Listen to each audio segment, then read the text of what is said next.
انشال سب سے لڑ کر بھوک پیاس کی ہڑتال کر کے آگے پڑھنے میں کامیاب ہو چکی تھی۔ ایک دن وہ یوں ہی بیٹھی تھی، سیل فون پر اپنی ایف بی چلا رہی تھی کہ اس کی نظروں کے آگے راہب کی ایک فنی پوسٹ گزری۔ اس نے فوراً راہب کی آئی ڈی آن کی۔ اس نے اپنے بایو میں میمر لکھ کر رکھا تھا۔ اس کی ایک ایک پوسٹ ہنسنے پر مجبور کر رہی تھی اور ہر پوسٹ پر ہزاروں لائکس، کمنٹس اور شیئرز تھے۔ اس بندے نے ڈی پی بھی ایسی لگا رکھی تھی کہ دیکھتے ہی سامنے والا فدا ہو جائے۔ وہ سرچ کرتے ہوئے اس کے آفیشیل پیج تک پہنچ گئی تو اس کے ملین فالوورز تھے، جس میں زیادہ تعداد لڑکیوں کی تھی۔ اس نے کہیں بھی اپنا میرڈ ریلیشن شپ کا سٹیٹس شو نہیں کیا تھا، جس کے سبب نہ جانے کتنی لڑکیوں کی وہ بیچلر دھڑکن بنا ہوا تھا۔ انشال کو تو آج بھی اس کا 4 سال پہلے تھاما ہوا ہاتھ یاد تھا، جس کے سبب وہ جھیم گئی تھی۔ انشال، یہ دیکھو میں نے اپنی لو سٹوری لکھی ہے، پڑھ کر بتاؤ کیسی ہے؟ یسرا اس کے اور سیل فون کے درمیان اپنا لکھا کہانی کا رجسٹر حائل کرتے ہوئے بولی تھی۔ I'm sorry، مگر مجھے کہانی پڑھنے میں کوئی انٹرسٹ نہیں، اور تم تو صرف 5 ہی پاس ہو، تم نے کہانی کیسے لکھ لی؟ وہ الجھ کر پوچھنے لگی۔ دل سے لکھی ہے یار، پڑھ کر تو دیکھو ایک بار، وہ خاصا زور دیتے ہوئے بولی۔ تو انشال نے بے دلی سے اس سے رجسٹر لیتے ہوئے کہا، اچھا لاؤ پڑھ لیتی ہوں۔ ایک لڑکا بچپن سے ایک لڑکی کو محبت کرتا ہے، دونوں ساتھ کھیلتے اور کھاتے پیتے ہیں، دونوں کزنز ہوتے ہیں۔ ان کی محبت دن بدن بڑھ رہی ہوتی ہے، اور پھر ایک دن لڑکا لڑکی کو اکیلے پار کا اظہار محبت کرتا ہے۔ لڑکی بھی فوراً ہاں کر دیتی ہے، بس کہانی ختم۔ کہانی پڑھ کر انشال سر پکڑ کر انتہائی بوریت سے کہنے لگی، یہ کیسی کہانی تھی؟ نہایت بور کہانی۔ ارے یہ سچی کہانی ہے، یہ میری پریم کہانی ہے، اور تم تو ایسے ریویو دے رہی ہو جیسے خود بہت بڑی رائٹر ہو تم۔ انشال کا منہ بسونا یسرا کو ناگوار گزرا تھا۔ ہاں مانا کہ میں رائٹر نہیں، مگر اسے پڑھنے کے بعد صرف لوگوں کے سر میں درد ہوگا۔ اس کہانی میں ہے کیا سوائے محبت کے؟ کہانی ایسی تھوڑی ہوتی ہے، ان میں کچھ سبق ہوتا ہے۔ وہ بھی ابھی ایک ماہر رائٹر کی طرح بول رہی تھی کہ یسرا اس کی بات کاٹتے بولی، اچھا بیوی، تو تم ہی لکھ کر دکھا دو کوئی ایسی کہانی، بڑی آئی کہانی لکھنے والی۔ ہٹو، واپس دو میرا رجسٹر۔ یسرا منہ بگاڑتے ہوئے رجسٹر لے کر چلی گئی۔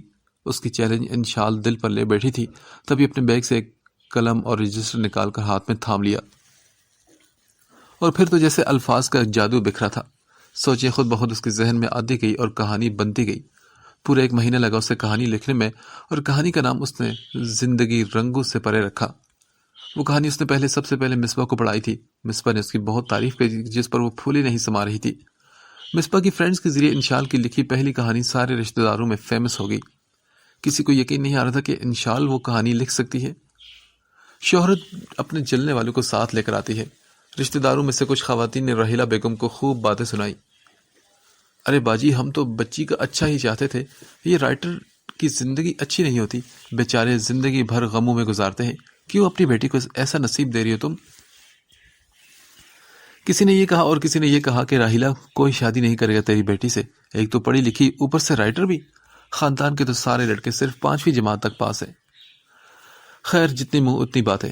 نتیجہ یہ نکلا کہ انشال سے وہ پین چھین لیا گیا، مگر قلم تھامنے والوں کو یہ خبر اچھی طرح ہے کہ قلم تھاما جا سکتا ہے، چھوڑا نہیں، کیونکہ ایک نشہ ہے اس قلم سے، جس نے چکھا وہ خوب جانتا ہے۔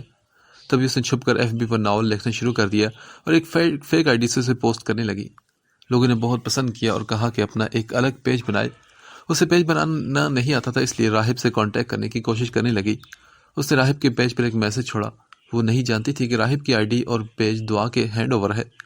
دعا وہ واحد شخصیت تھی جو سائے کی طرح راہب کے ساتھ رہتی تھی۔ راہب کا ہر راز صرف دعا تک محدود تھا۔ ندیم 4 سال سے پاگلوں کی طرح راہب سے کانٹیکٹ کرنے کی کوشش کر رہا تھا، مگر راہب کسی سے ملنا نہیں چاہتا تھا۔ ان 4 سال میں وہ ابرش اور صلہ سے بھی نہیں ملا تھا۔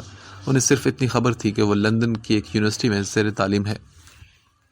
رات کے 2 بجتے ہی اس کا سیل فون بجا تھا، اور وہ بھی جیسے اسی انتظار میں بیٹھا تھا۔ میں نے اپنا سافٹ ویئر کمپلیٹ بنا لی ہے، اور سب سے پہلے یہ خبر تم سے شیئر کرنا چاہتا ہوں۔ چلو، تم نے تو کچھ کہنا نہیں، اور میں بہت تھکا ہوں، اس لیے گڈ نائٹ۔ راہب نے مسکراتے ہوئے کال کٹ کر دی۔ اس کا دن نہیں گزرتا تھا جب تک اس ان نون نمبر سے بات نہ کر لے۔ مانا کہ دوسری طرف سے فقط خاموشی چھائی رہتی تھی، مگر اسے اچھا لگتا تھا اپنی ہر خوشی اور غم اس سے شیئر کرنا۔ اپارٹمنٹ کا گیٹ زور زور سے ناک ہو رہا تھا۔ راہب اپنی پریزنٹیشن بنانے میں اور اس کا گارڈ کھانا تیار کرنے میں مگن تھا۔ گارڈ نے اپنے دونوں کانوں میں ہینڈ فری لگا رکھی تھی، جس کے سبب گیٹ کے ناک ہونے کی آواز ان کے کانوں کی سماعت تک رسائی حاصل نہیں کر پا رہی تھی۔ تبھی راہب نے ایک نگاہ اٹھا کر دیکھا، ارمان، مگر اس کے کان میں ہینڈ فری دیکھ کر گیٹ خود کھولنے کے لیے چل کھڑا ہوا۔ دعا غصے سے بھری نظر آ رہی تھی۔ ارمان کہاں پر ہے؟ اس کی بات پر راہب نے اندر کی طرف اشارہ کیا تو وہ اپنے غصے سے اپنی آستینیں چڑھاتے ہوئے کچن کی طرف بڑھی۔ اسے اچھی طرح علم تھا کہ ارمان اسے کچن میں ہی ملے گا۔ کیا ہوا ہے؟ دعا آتے ہی دونوں ہاتھ فولڈ کر کے اسے کھا جانے والی نگاہ سے گھورنے لگی۔ ارمان نے جب نگاہوں کی تپش اپنے چہرے پر محسوس کی تو نظریں اٹھا کر دعا کو دیکھا۔ ہینڈ فری کان سے ہٹاتے ہوئے اس نے ناسمجھی سے اسے گھورنے کا سبب پوچھنے لگا۔ ارمان، تم نے کس سے پوچھ کر اپنے پیرنٹس کو میرے گھر بھیجا؟ اس کے سوال پر راہب بھی متوجہ ہوا تھا۔ ہاں تو کیا ہوا؟ کسی کا رشتہ بھیجنا کوئی گناہ تو نہیں؟ ارمان معصومیت چہرے پر سجائے ہوئے بولا تھا۔ مگر تم… وہ کچھ بولتے بولتے رکی تھی۔ اس کے لہجے میں اختلاف اور احتجاج جھلک رہا تھا۔ مگر کیا؟ ہاں، اگر آپ کسی اور کو پسند کرتی تو بتا دے، میں خود پیچھے ہٹ جاؤں گا اس رشتے سے، ارمان نے سنجیدگی سے پوچھا۔ راہب کچن کی دیوار سے ٹیک لگا کر ان دونوں کے درمیان ہونے والی باتیں سننے لگا۔ ایسی کوئی بات نہیں، بس مجھے ابھی شادی نہیں کرنی۔ اس کے یہ کہتے ارمان خاموش نہ رہ سکا اور بولا، دیکھو میں 27 سال کا ہو چکا ہوں اور آپ کی عمر بھی 25 یا 26 کے قریب ہوگی، تو ابھی اس کا جملہ مکمل ہوا تھا کہ دعا فوراً بولی، جی نہیں، میں 24 ایئرز کی ہوں۔ اس کے کہتے ہی راہب کے ہونٹوں پر مسکراہٹ پھیلی تھی۔ اوہ شکر ہے کہ آپ نے 16 سال نہیں کہا، ویسے اگر آپ کہتی تو میں مان بھی لیتا۔ ارمان فدا انداز میں محبت پاش نظروں سے اسے دیکھتے ہوئے بولا تھا۔ میں شادی نہیں کرنا چاہتی اور میں بالکل سیریس ہوں اپنے فیصلے کو لے کر۔ اچھا، تو کیوں نہیں کرنا چاہتی شادی؟ ارمان پوچھے بغیر رہ نہ سکا۔ اس لیے کہ میں لڑکا ہوں۔ اس کے یہ کہتے ہی راہب اور ارمان دونوں بری طرح چونک اٹھے تھے۔ راہب سیدھا ہو کر حیرت سے اس کا خوبصورت سراپا تکنے لگا، جبکہ ارمان منہ کھول کر کھڑا ہو گیا تھا۔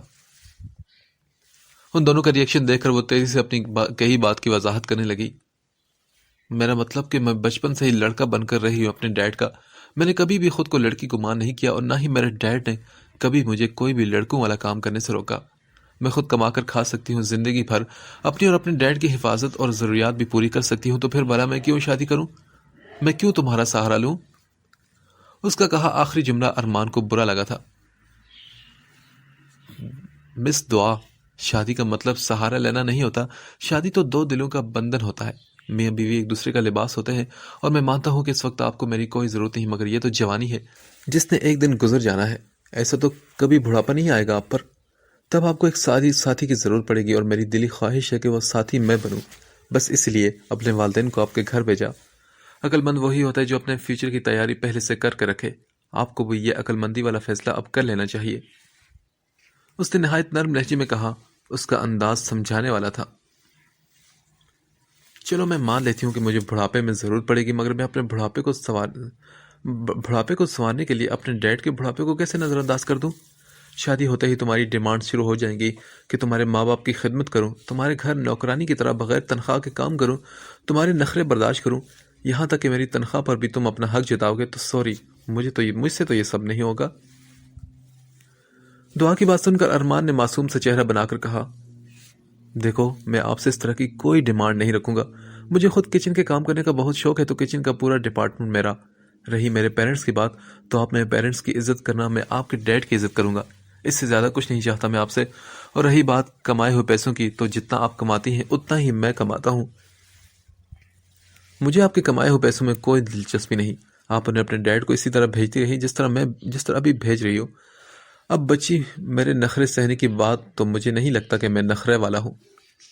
ارمان مسکراتے ہوئے اپنی تعریف کرتے ہوئے بولا۔ ارمان نے تو مانو قسم کھا لی تھی کہ دعا کو ہر بات میں لاجواب کرنا ہے۔ میں اپنے ڈیڈ کا بیٹا ہوں، میں نے بتایا نا، اور بیٹے کبھی الوداع نہیں ہوتے، وہ بہو لاتے ہیں گھر۔ وہ اکڑ کر بولی تھی۔ تو ارمان نے کہا، اچھا تو آپ چاہتی ہیں کہ شادی کے بعد میں آپ کے گھر رہوں؟ ہاں بالکل۔ دعا کو یقین تھا کہ گھر جمائی بننے والی بات سننے کے بعد وہ خود اپنے پروپوزل سے پیچھے ہٹ جائے گا۔ راہب بڑے شوق سے ارمان کے جواب کا منتظر تھا، کیونکہ سچویشن بہت ملتی جلتی تھی اس کی بھی۔ چلیں ٹھیک ہے، مجھے منظور ہے، مگر پہلے دنیاوی رسم تو نبھائیں گے نا، اور آپ ودا ہو کر میرے ساتھ میرے گھر چلیں گی، پھر بھلے ہی دوسری ہی صبح زندگی بھر کے لیے آپ کے ساتھ میں آپ کے گھر رہنے کے لیے چلوں گا۔ وہ تحمل سے سوچ کر جواب دے کر بولا تھا، تو کیا تم تیار ہو گھر جمائی بننے کے لیے؟ گھر جمائی؟ گھر جمائی تو وہ ہوتا ہے جو سسرال والوں کے پیسوں پر پلتا ہے۔ میں تو خود کماؤں گا اور آپ کو اور اپنا خرچہ اٹھاؤں گا، اس لیے گھر جمائی والا توہین امیز بات تو مجھے مت کہیں تو اچھا ہے۔ وہ یہ کہہ کر کچن کی باہر کی جانب چلا آیا اور دعا کے روبرو آ کر بھرم سے کہنے لگا، دنیا تو یہی کہے گی نا؟ وہ جتاتے ہوئے بولی۔ تو ارمان نے کہا، دنیا کے لوگ کیا کہتے ہیں اس سے مجھے کوئی فرق نہیں پڑتا، میرا ضمیر مطمئن ہے میرے فیصلے پر، اور میرے لیے بس یہی کافی ہے۔ اس کا خود اعتمادی کے ساتھ دیا گیا جواب راہب کو کافی اچھا لگا تھا۔ ضمیر کا مطمئن ہونا، اس نے ایک بار ہلکے سے ارمان کا کہا جملہ کچھ سوچتے ہوئے دہرایا تھا۔ کبھی کبھار ہمارے ارد گرد ہونے والے واقعات اور حالات ہمارے لیے سب سے بہترین سبق حاصل ہوتے ہیں، سبق دیتے ہیں، وہ سبق جو ہمیں کتابوں میں پڑھنے سے نہیں ملتے۔ اور راہب کو بھی مانو ایک راہ مل گئی تھی اس سچویشن سے۔ وہ اپنا سافٹ ویئر لندن کی ایک بڑی مشہور کمپنی کو بیچنے چل پڑا تھا۔ جب وہ کمپنی پہنچا تو وہاں ویٹنگ روم میں بہت سارے کینڈیڈیٹس موجود تھے۔ دو کینڈیڈیٹس کے آپس میں باتوں سے راہب کو علم ہوا کہ ویٹنگ روم میں وہی واحد تھا جو اپنا سافٹ ویئر بیچنے آیا تھا، باقی سب تو اپنے سافٹ ویئر کے لیے انویسٹر کی تلاش میں تھے۔ راہب کی باری آئی آفس میں جانے اور کمپنی کے سی ای او سے ملنے کی۔ کمپنی کے سی ای او نے جب راہب کی طرف ہاتھ بڑھایا تو راہب کا ہاتھ اوپر کی جانب سے سی ای او کے ہاتھ کی جانب سے آیا۔ زیادہ تر کینڈیڈیٹس نیچے سے ہاتھ لا کر اس سے ہاتھ ملا رہے تھے، بہت کم تھے جنہوں نے برابر ہاتھ رکھ کر اس سے ہاتھ ملایا تھا۔ راہب ابرش ملک پہلا تھا جو بلندی سے ہاتھ نیچے کی طرف لا کر اس سے ہاتھ ملا رہا تھا۔ راہب کی باڈی لینگویج اس کے کانفیڈنس کو ظاہر کر رہی تھی، جس سے اس بندے کے چہرے پر مسکراہٹ پیدا ہو گئی تھی۔ وہ سمجھ گئے تھے کہ سامنے والا بندہ کوئی عام نہیں۔ تو مسٹر راہب، آپ کیوں چاہتے ہیں کہ کمپنی آپ کے سافٹ ویئر میں انویسٹ کرے؟ کہ ایسی کیا خاص بات ہے آپ کے سافٹ ویئر میں؟ کچھ بتائیں اپنے سافٹ ویئر کے بارے میں۔ کمپنی کا سی ای او تجسس سے راہب کی طرف دیکھ کر پوچھنے لگا تو وہ بولا، سر میں انویسٹر نہیں ڈھونڈ رہا، کیونکہ انویسٹر چاہیے ہوتا ہے تو میری موم اور نانا کافی ہے میرے لیے، میں یہاں اپنا سافٹ ویئر بیچنے آیا ہوں۔ اس نے نہایت دھیمے لہجے میں جواب دیا۔ اس کا گفتگو کا انداز عام لڑکوں جیسا بالکل نہیں تھا۔ اچھا، تو آپ اپنا سافٹ ویئر بیچنا کیوں چاہتے ہیں؟ اس لیے کہ میں خود پیسے کمانا چاہتا ہوں اپنی قابلیت پر، اور وہ بھی جلد سے جلد۔ اس کمپنی کے سی ای او نے اس کی آنکھوں کی چمک پڑھ لی تھی۔ انہوں نے کچھ سوچتے ہوئے سر ہاں میں ہلایا۔ کمپنی سے نکلتے ہی دعا نے بڑے شوق سے پوچھا، کیا بنا؟ بس خوشی کی خبر ہے کہ وہ تیار ہو چکے ہیں میرا سافٹ ویئر خریدنے کے لیے۔ یہ کہتا وہ آگے چل دیا تھا، اس کے چہرے پر کوئی تاثر نہ۔ اب راہب نے ایک نئی جگہ ڈھونڈنا شروع کر دی تھی جہاں وہ اپنی پروڈکٹس اور سافٹ ویئر ڈیولپمنٹ کمپنی کھول سکے۔ ساتھ ساتھ وہ اپنے نئے سافٹ ویئر پر کام بھی شروع کر چکا تھا۔ ابرش ڈنر پر سلا کا انتظار کر رہی تھی۔ سلا جلدی میں تھے، اسے پارٹی میں جانا تھا۔ وہ تیار ہو کر تیزی سے باہر کی طرف جانے لگی۔ سلا، بات سنو۔ یس موم۔ تم کہاں جا رہی ہو بچے؟ موم، پارٹی میں جا رہی ہوں، سلا مسکرا کر کہتے ہوئے ابرش کی پلیٹ میں سے ایک چمچہ بریانی کا بھر کر کھانے لگی۔ سلا، تم کبھی راہب کا ذکر نہیں کرتی، کیا تمہیں وہ ذرا سا بھی یاد نہیں آتا؟ ابرش اداس لہجے میں پوچھنے لگی۔ اسے اب اپنا فیصلہ غلط لگنے لگا تھا، کیونکہ سلا یا راہب دونوں ہی ایک دوسرے سے بالکل بات نہیں کرتے تھے، نہ ہی ایک دوسرے کی طبیعت کے متعلق کبھی پوچھتے تھے۔ ابرش کو ان دونوں کی لا تعلقی دیمک کی طرح کھائی جا رہی تھی۔ وہ سوچنے پر مجبور تھی کیا اس نے واقعی کوئی غلط فیصلہ کیا تھا؟ راہب بیٹا بننا چاہتا تھا، داماد نہیں۔ یہ جملہ اب اسے تصویر کا دوسرا رخ دیکھنے پر مجبور کر رہا تھا۔ بتاؤ نا، ہسبینڈ ہے تمہارا، کبھی تمہیں یاد تو آتا ہوگا نا؟ ابرش خاصا جتاتے ہوئے پوچھنے لگی تو سلا نے کہا، مام پلیز، ابھی میں جلدی میں ہوں، اس ٹاپک پر فری ہو کر بات کریں گے نا؟ وہ لاپرواہی سے کہتی ہوئی ماڈلز کی طرح چلتی ہوئی باہر کی طرف بڑھ گئی تھی، اور سلا کا لاپرواہی سے دیا کہ جواب ابرش کو غم زدہ کر گیا تھا۔ کھانے سے فری ہوتے اس نے راہب کو کال ملائی۔ موم۔ راہب ابرش کی اچانک کال پر اسکرین پر موم کا لفظ دیکھتے ہوئے یادوں میں ڈوب گیا تھا۔ اس کا سیل فون بہت دیر تک رنگ ہوتا رہا مگر اس نے اٹھایا ہی نہیں۔ راہب، سیل فون رنگ ہو رہا ہے تمہارا؟ ارمان بیل کی آواز پر گارڈن کی جانب چلتا ہوا آ گیا تھا۔ اس کی آواز پر وہ حواسوں میں لوٹا، آنکھیں سرخ انگارے کی طرح اس کی لال ہو رہی تھی۔ تم کیوں ان سے بات نہیں کرتے؟ وہ جب کال کرتی ہیں تم مجھ سے یا دعا سے بات کرا دیتے ہو۔ وہ تمہاری آواز سننا چاہتی ہے راہب۔ مگر راہب نے ہر بار کی طرح اس کی جانب اپنا سیل فون بڑھا دیا تھا، جس پر ارمان نے سیل فون ٹیبل پر رکھتے ہوئے احتجاجاً کہا، ایک تو اس بندے کی مجھے سمجھ نہیں آتی، نہ ٹھیک طرح سے بات کرتا ہے، نہ کھاتا ہے، نہ سوتا ہے، اور ہنسنا تو شاید اسے یاد ہی نہیں۔ ارمان اسے جاتا ہوا دیکھ کر جھنجھلا کر کہنے لگا، اس کا سیل فون ابھی بھی بج رہا تھا۔ ہیلو میم، راہب صاحب سو رہے ہیں، کوئی میسج ہو تو بتا دیں مجھے۔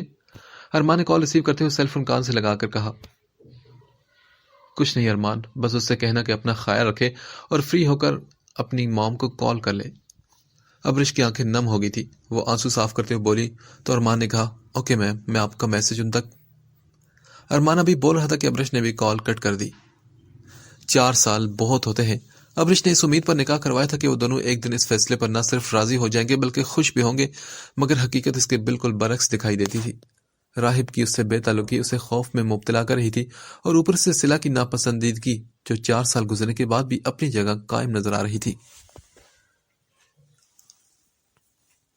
سر، آپ کا کام ہو گیا ہے۔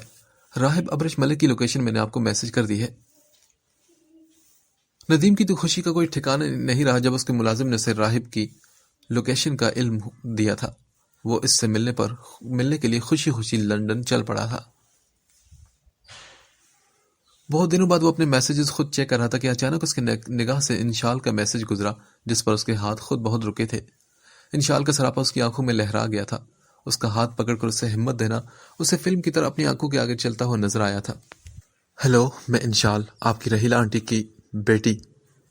آپ میرے گھر آئے تھے، شاید آپ کو یاد ہو۔ فی الحال میں کام کی بات کرتی ہوں، ورنہ آپ شاید آگے کا میسج پڑھ ہی نہ پائیں، یہ سوچ کر کہ میں فالتو کی باتیں کر رہی ہوں۔ اس کے لکھنے کے انداز پر راہب کے چہرے پر ہلکی سی مسکراہٹ بکھر آئی تھی۔ پہلے تو سوری کہ آپ بھی کہیں گے کہ کیسی لڑکی ہے، نہ حال پوچھا نہ چال، اور اپنے کام کی بات شروع کر دی، تو اس لیے کیسے ہیں آپ؟ مجھے ایموجیز کی زیادہ سمجھ نہیں آتی، اس لیے اگر کوئی غلط ایموجی سینڈ کر لوں تو اگنور کیجیے گا۔ اف، ہاں تو میں کہاں تھی؟ یاد آ گیا۔ ویسے یہ مت سوچیے گا کہ میں بہت بولتی ہوں، میں بہت کم بولتی ہوں۔ یقین آئے تو کسی سے بھی آ کر پوچھ لیں، بس لکھتے وقت نہ جانے کیا ہو جاتا ہے، ایسا لگتا ہے کہ ہر بات لکھ دوں جو ذہن میں آ رہی ہو، جیسا میرا قلم میری زبان ہو۔ اگر آپ مجھ سے ریل لائف میں ملیں گے تو بور ہو جائیں گے، کیونکہ میں بالکل بھی نہیں بولتی۔ یسرا تو کہتی ہے یہی ہے کہ میں بولنے میں بہت کنجوس ہوں۔ اب آپ سوچیں گے کہ یسرا کون ہے نا؟ تو یسرا میری کزن ہے، وہ بہت ہی مغرور ہے۔ فی الحال چھوڑیں اسے، اصل موضوع پر آتے ہیں۔ ویسے ایک بات تو بتائیں، آپ پڑھ رہے ہیں نا، یا میں فالتو میں آپ کو میسج لکھ کر اپنا وقت ضائع کری ہوں؟ ویسے میں بتا دوں کہ میرا وقت بہت قیمتی ہے، کیونکہ مجھے رائٹنگ کے ساتھ ساتھ پڑھنا بھی پڑتا ہے اور گھر کے کام بھی کرنے پڑتے ہیں۔ اللہ، ایک ننھی سی جان اور اس پر اتنے سارے کام۔ سوری، آپ کہیں گے کہ کیا یہ لڑکی مجھے اپنے دکھ سنانے بیٹھ گئی؟ فی الحال چھوڑے میرے غموں کو، ان کا کیا ہے، کبھی میرا پیچھا نہیں چھوڑتے۔ چولی دامن کا ساتھ ہے ہمارا، جیسے کاجل کو محبت آنکھوں سے، ویسے ہی ان غموں کو محبت ہے مجھ سے۔ فی الحال ان باتوں کو چھوڑیں۔ اتنا میسج پڑھنے کے بعد راہب کے چہرے پر بڑی سی مسکراہٹ آ چکی تھی۔ اس نے اس طرح کا میسج پہلی بار پڑھا تھا اپنی پوری زندگی میں۔ ہاں، تو وجہ یہ ہے آپ کو میسج کرنے کی کہ مجھے فیس بک چلانی نہیں آتی۔ مطلب ایسا نہیں کہ بالکل نہیں آتی اور آپ مجھے جاہل تصور کر لیں۔ الحمدللہ میں پڑھ رہی ہوں اور اسلام آباد کی نس یونیورسٹی میں پڑھ رہی ہوں۔ میں سافٹ ویئر انجینئر فیلڈ ہے میری، مگر اب زندگی میں اچانک سے ٹوسٹ آ چکا ہے۔ مجھے بیٹھے بٹھائے رائٹر بننے کا شوق چڑھ گیا ہے۔ میرے ناولز لوگ پسند بھی کر رہے ہیں اور مجھے اپنا ایک الگ پیج بنانے کا کہہ رہے ہیں، تو کچھ مجھ سے ناول کا فل FB لنک مانگتے ہیں، تو کچھ PDF لنک۔ اب اپنے ریڈرز کو میں کیسے بتاؤں کہ مجھے تو یہ سب کچھ نہیں پتا، یہ سب کن بلاؤں کے نام ہیں۔ میں تو سیدھی سادی سی رائٹر ہوں، اور وہ بھی اپنے گھر اور خاندان والوں سے چھپ کر لکھنے والی۔ اب آپ سوچیں گے کہ میں چھپ کر کیوں لکھ رہی ہوں، تو اور کیا کروں، میری برادری والے ہر بات پر ہی پابندی لگا دیتے ہیں۔ فی الحال اس بات کو بھی چھوڑیں، ان کا رونا تو میں نے زندگی بھر رونا ہے، کیونکہ فرسودہ رسموں سے باغی ہوں میں۔ صرف پورے خاندان میں واحد ہوں جو پڑھی لکھی ہوں۔ اف، کتنا بولتی ہے یہ لڑکی۔ راہب نے درمیان کا سارا میسج چھوڑ کر اس بار ڈائریکٹ لاسٹ پیراگراف پڑھا تھا۔ بس جلدی سے آپ میری مدد کریں، مجھے پیج بنانا سکھا دیں اور ساتھ ساتھ اسے چلانا بھی۔ اوکے چلیں، بائے، اپنا خیال رکھیے گا۔ ارے ہاں، ایک چیز تو بھول گئی۔ اس کے کہنے پر راہب اپنا سر پکڑ کر بے ساختہ بولا، کیا ابھی بھی کچھ باقی رہ گیا ہے؟ میں یہ کہنا چاہ رہی ہوں کہ میں آپ کی بہت بڑی فین بن گئی ہوں۔ جی، آپ کی میمز کی، آپ کی تقریباً ہر پوسٹ میں نے پڑھی۔ لائک نہیں دیتی کیونکہ لائک شو ہوتی ہے، مجھے امید ہے کہ آپ سمجھیں گے میری مجبوری۔ ویسے جب میں آپ سے ملی تھی تو مجھے بالکل نہیں لگا تھا کہ آپ اتنے ہنسمکھ انسان ہیں۔ چلیں، اللہ حافظ، رپلائی ضرور کیجیے گا۔ اس کے آخری جملے پر راہب کے چہرے پر ایک طنزیہ مسکراہٹ پھیل گئی تھی۔ میں اور ہنسمکھ؟ راہب نے اسے پیج بنانا، اسے انوائٹ بھیجنا، ناول کا فل لنک اور پی ڈی ایف لنک وغیرہ بنانے کا طریقہ ویڈیو کے ذریعے سکھایا تھا۔ راہب کی نظر میں انشال بہت بولنے والی لڑکی تھی اور انشال کی نظر میں راہب بہت ہنسمکھ مزاج لڑکا تھا۔ جب راہب کی ویڈیوز اور میسج انشال کو ملا تو اس کا دل مسرت سے بھر آیا تھا۔ وہ نہیں جانتی تھی کیوں، مگر اسے اچھا لگا تھا کہ وہ ہنسمکھ سا لڑکا۔ کچھ رشتے بنا نام کے بھی خود میں مکمل ہوتے ہیں۔ راہب اپنی میمز پر آنے والا کمنٹ رپلائی مزاحی انداز میں کرتا تو انشال نہ جانے کتنی بار اسے پڑھ کر ہنستی تھی۔ اردو وائس ٹائپ رائٹر بہت تنگ کرتے ہیں، بولو کچھ لکھتے کچھ ہیں، اس لیے ہاتھ سے ٹائپنگ کرنا پڑتی ہے، جس کی وجہ سے ہاتھوں میں درد ہوتا ہے۔ اس نے ایک دن میسج میں راہب کو لکھ کر بھیجا۔ وہ تو بتا کر بھول گئی، مگر راہب نے اس سافٹ ویئر پر کام کرنا شروع کر دیا تھا۔ اس نے اپنے پیسوں سے وہ جگہ خرید لی جسے وہ کافی مہینوں سے خریدنے کی خواہش رکھتا تھا۔ اس نے اپنی یونیورسٹی کے best soft where engineer students کو اپنے ساتھ کمپنی میں کام کرنے کی دعوت دی اور ساتھ ساتھ کچھ کمپیوٹر پروگرامنگ پروفیشنلز کو ہائر بھی کر لیا۔ دعا میم، آپ نے جواب نہیں دیا؟ ارمان نے نہایت ڈرے ڈرے لہجے میں پوچھا تھا۔ کس بات کا جواب؟ ارے ایسا تو مت کریں، بندہ انتظار کی سوری پر لٹکا ہوا ہے اور آپ کو یاد بھی نہیں۔ ارمان بیچارگی والا منہ بنا کر کہنے لگا، دیکھو میں نے ابھی اس بارے میں کوئی فیصلہ نہیں کیا۔ دعا دھیمے سے لہجے میں کہہ کر وہاں سے جانے لگی۔ آج مدرس ڈے تھا۔ راہب کو یہ بات ذرا بھی یاد نہیں تھی۔ وہ مارٹ سے جہیز سے باہر نکلا تو ایک بوڑھی خاتون جو عیسائی معلوم ہو رہی تھی اس کے آگے پھولوں کا گلدستہ کرتے ہوئے بولی، my child please buy it for your mom. بوڑھی خاتون کا موم کہنا اس دل جلے کے سارے زخم ہرے کر رہا تھا۔ سوری مائی مدر ڈیتھ، وہ رنجیدہ لہجے میں کہتا ہوا چشمہ آنکھوں پر لگا کر آنے والے آنسو کو چھپانے کی کوشش کرتا وہاں سے گزر گیا۔ وہ آج شدید دکھ میں تھا مگر کسی پر ظاہر نہیں کر رہا تھا سوائے اس ان نون نمبر کے۔